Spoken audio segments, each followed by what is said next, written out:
he asked the people to abandon the diversity of gods and called them to the unity of worshipping one God only. He had even built a special hospital in Egypt for that purpose. The result was he acquired a title that no one else has acquired before him and no one else after him. He became the first messenger of God in the world. He also left us with a unique collection of monuments that are displayed here in the Egyptian Museum in Cairo.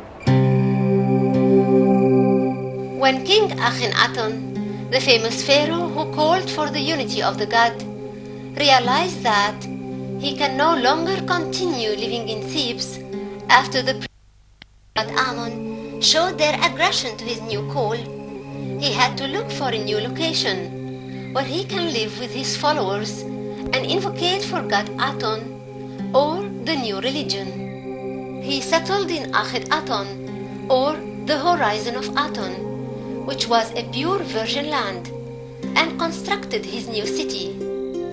The city comprised temples for God Aton, and living quarters and rock tombs for his loyal men, and a royal tomb for himself, and above all, royal palaces for himself and his wife Queen Nefertiti and their 6 daughters. Amongst the important buildings in the royal quarter is the Southern Palace. It belongs to King Akhenaten and lies close to the great temple of Aton. It was built of mud bricks, except for some constructional elements like the entrance and the columns and the restrooms. The walls and the floors of this palace were covered with clay or plaster. This clay was exceptionally painted with beautiful scenes. The scenes represented the nature with its compositions of birds and trees and marshes and the Nile water and its streams.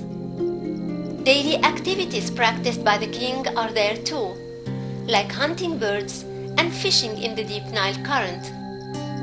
There is a section on the floor dedicated for the enemies of Egypt. The famous 9 enemies with their bows are drawn on the floor, so that the king and his family can step over them while coming and going in the palace. The Egyptian Museum in Cairo preserves a part of the floor of Akhenaten's palace, which included a reception hall, a swimming pool, and a stable for horses, all decorated with fabulous scenes which reflected the progress and the fine art of the ancient Egyptians.